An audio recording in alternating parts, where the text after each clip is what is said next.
नमस्कार, मैं रितेश मिश्रा और स्वागत है आपका बॉलीवुड न्यूज़ में।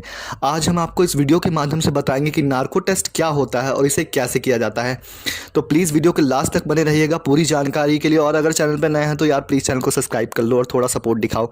आइए सबसे पहले ये जानते हैं कि नार्को टेस्ट होता क्या है। इस टेस्ट को अपराधी या आरोपी व्यक्ति से सच उगलवाने के लिए किया जाता है। इस टेस्ट को फॉरेंसिक एक्सपर्ट, जाँच अधिकारी, डॉक्टर और मनोवैज्ञानिक आदि के मौजूदगी में ही किया जा सकता है। नार्को टेस्ट के अंतर्गत अपराधी को कुछ दवाइयां दी जाती हैं जिससे उसका सचेत दिमाग सुस्त अवस्था में चला जाता है, अर्थात व्यक्ति की लॉजिकल स्किल थोड़ी कम हो जाती है। कुछ अवस्थाओं में व्यक्ति अपराधी या आरोपी बेहोश की अवस्था में भी पहुंच जाता है, जिसके कारण सच का पता नहीं चल पाता। यहाँ पर यह बताना ज़रूरी है कि ऐसा नहीं है कि नार्को टेस्ट में अपराधी आरोपी हर बार सच ही बता देता हो। कई बार केस सुलझ जाते हैं, लेकिन कई बार अपराधी या आरोपी ज़्यादा चालाक होता है और टेस्ट की जाँच करने वाली टीम को चकमा दे देता है। नार्को टेस्ट करने से पहले व्यक्ति का परीक्षण। किसी भी व्यक्ति, अपराधी या जिस व्यक्ति का नार्को टेस्ट हो रहा है उनका परीक्षण करना और उसको शारीरिक परीक्षण किया जाता है, जिससे यह चेक किया जाता है कि क्या व्यक्ति की हालत इस टेस्ट के लायक है। यदि व्यक्ति बीमार, अधिक उम्र या शारीरिक और दिमागी रूप से कमज़ोर हो तो इस टेस्ट का परीक्षण नहीं किया जाता। व्यक्ति की सेहत और उम्र, जेंडर के आधार पर इसको नार्को टेस्ट की दवाइयाँ दी जाती हैं। कई बार दवाइयों के अधिक डोज के कारण यह टेस्ट फेल भी हो जाता है, इसलिए टेस्ट को करने से पहले कई ज़रूरी सावधानियां बरतनी पड़ती हैं। कई केसों में इस टेस्ट के दौरान दवाइयों के अधिक डोज के कारण व्यक्ति कोमा में भी जा सकता है या फिर व्यक्ति की मौत भी हो सकती है। इस वजह से इस टेस्ट को काफ़ी सोच और विचार करने के बाद ही किया जाता है। चलिए जानते हैं नार्को टेस्ट किया कैसे जाता है। इस टेस्ट में अपराधी या किसी व्यक्ति को टूथ ड्रग नाम की एक साइको एक्टिव दवा दी जाती है या फिर सोडियम पेटेथॉल या सोडियम अमाइटॉल का इंजेक्शन लगाया जाता है।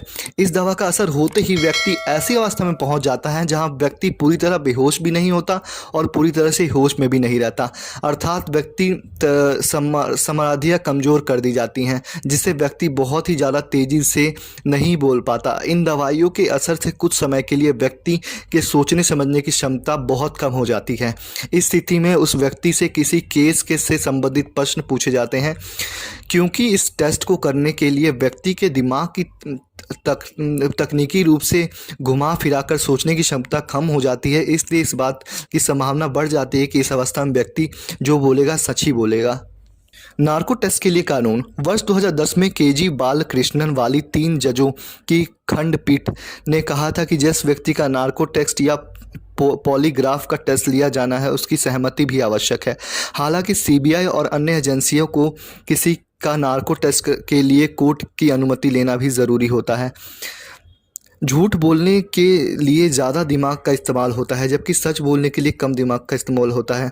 क्योंकि जो सच होता है वह आसानी से ज़्यादा दिमाग पर जोर दिए बिना बाहर आ जाता है, लेकिन झूठ बोलने के लिए दिमाग का इस्तेमाल करते हुए घुमा फिराकर बातें बनानी पड़ती हैं। इस टेस्ट में व्यक्ति सच ही नहीं उगलवाया जाता, बल्कि शरीर की प्रतिक्रिया भी देखी जाती है। कई केस में सिर्फ यही पता करना होता है कि व्यक्ति इस घटना से कोई संबंध है या नहीं। ऐसे केस में व्यक्ति को कंप्यूटर स्क्रीन के सामने लिटाया जाता है और इस कंप्यूटर स्क्रीन को विजुअल्स दिखाए जाते हैं। पहले तो नॉर्मल विजुअल्स जैसे पेड़ पौधे, फूल और फल इत्यादि दिखाए जाते हैं। इसके बाद उसे केस से जुड़ी तस्वीरें दिखाई जाती हैं।